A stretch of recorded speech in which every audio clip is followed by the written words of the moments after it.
Hey everyone, thanks for tuning in. I appreciate you guys checking back. Subscribers, you know I'm always happy to have you here. New viewers, you guys got to subscribe because you're missing out on great recipes like this guy here. This is an Instapot roast beef dinner. And why is it a roast beef dinner? Because I'm going to do a beef, but I'm also going to do some of the sides all in one. And we're going to take advantage today of the saute feature of the Instapot so we get a nice little sear on our meat. Before we get into the meat, let's talk about what I was doing with this and why it looks the way it does.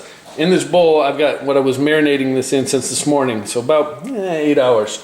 1 tablespoon of Worcestershire sauce, 1 tablespoon of olive oil, 1 tablespoon of dried rosemary, 2 tablespoons of minced garlic, 32 ounces of beef stock, 1 14.9 ounce Guinness Drought style, and 1 beef bouillon cube. That's it. Oh, and yeah, I said olive oil. Okay, so that's what's been sitting in, and that's why it looks the way it does. Let's talk about the Instapot now. First thing we need to do is adjust this side here to saute. So once it's got sauteed blinking, I click that.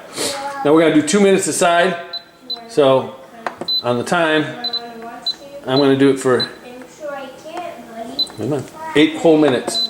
Okay, so at 8 minutes, I'm going to leave it at the medium. And I'm going to go ahead and hit start. In my bowl, I've got a little bit of olive oil, maybe a half a tablespoon, but just get enough in there to get the bottom covered. It's got to go through a preheat just like it does when you pressure cook. Once it's up to preheat, we'll put the meat in. And like I said, I'm going to do 2 minutes aside. I'm calling this 4 sides, but basically flip it until you get everything seared for 2 minutes per side.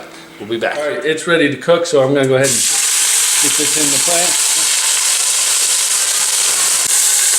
As you can see, it's browned up pretty nicely. I will say I went through 2 cycles of 8 minutes because I wanted to get a good brown on it. If you do 1, it'll sear it and it'll seal it for 2 minutes aside, but I really wanted to get 4. So this is actually the 2nd cycle. It's just about done, but you can tell that there's a nice bit of brown on it, which is exactly what we want. We want that char so that we get that flavor into the meat. As soon as this is done, we will start the pressure cooking side.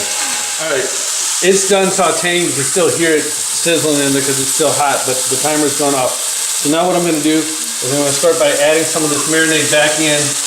This is going to serve as our liquid.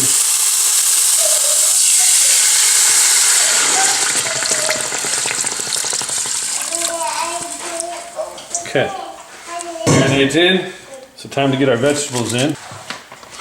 This is about 5 stalks, celery just chopped up. Doesn't have to be perfect. This is really more for flavor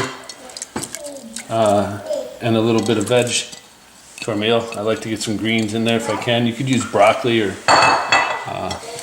maybe some spinach or something, but I like to keep mine a little harder. This is about 1.5 medium-sized yellow onions, just thin slices. Again, this is for the meal and for some flavor.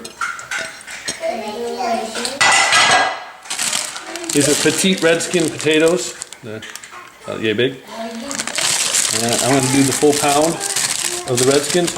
That is our side to our meal. Along with, this is 1 pound of carrots, but let's see, maybe we'll do the full pound, maybe not. I think half a pound is good. I don't think we need all that much. So about 8 ounces or half a pound. And that's that. With that on, we put our lid on, make sure it's closed up. We're going to go for pressure cook. So now we're to this selection. And then we need to select the time. And we're going to let this roll for a while. I remember I said that this was 2.6 pounds. So I'm going to go for 75 minutes or 1 hour and 15 minutes. And I'm going to leave it on high, which you can see it's already set to high. So I'm just going to go ahead and hit start. We will be back in 1 hour and 15 minutes, and this should be all set and ready to go. I'm back. It has gone through its full 75-minute cycle, and in fact done 12 minutes of warming, which would be considered a natural release.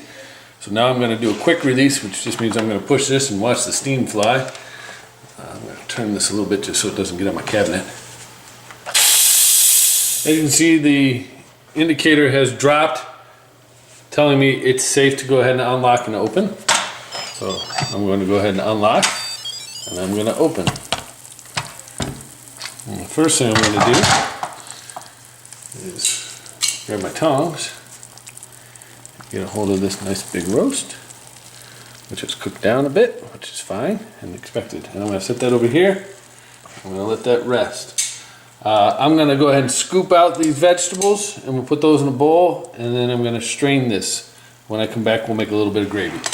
All right, I've gone ahead and put my vegetables and stuff in a bowl, and I've tented the meat just to keep it warm while it rests.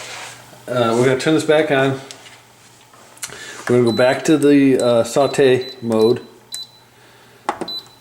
and I'm going to let it sit for, and I think I'm going to set it for 10 minutes. I don't think I'm going to need all of that.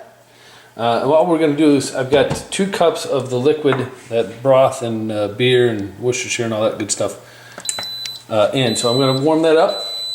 As soon as that warms up, I've got 3 tablespoons of cornstarch and 3 tablespoons of cold water that I've just gone ahead and mixed together. This is going to be our thickening agent. You can see it looks kind of like a slurry right now. As soon as this comes to a boil, we'll add this in, and then you just let it cook until you got it to your desired thickness for your gravy. As you can see, this has been brought up to a boil, so I'm just going to loosen up my cornstarch again and slowly pour that in. And then I'm just going to use the spatula. I've already been scraping the bottom a bit. The key here is to just keep mixing. When I say scraping the bottom, I'm getting the brownings from the meat and all the vegetables and stuff. That's what really flavors the gravy. And you can see it's thickening up pretty quickly. So like I said, it's not going to take the full time that I set it for. It's really just waiting for it to warm up. And that looks pretty good. So I'm going to go ahead and hit cancel. And I will remove this, and we'll be plating up in a second. Alright, so I've untented this, and you can see how just ridiculously soft this is.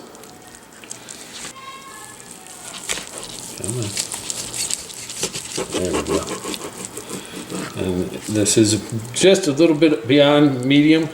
My family likes their meat a little more closer to well, so that's why it's there.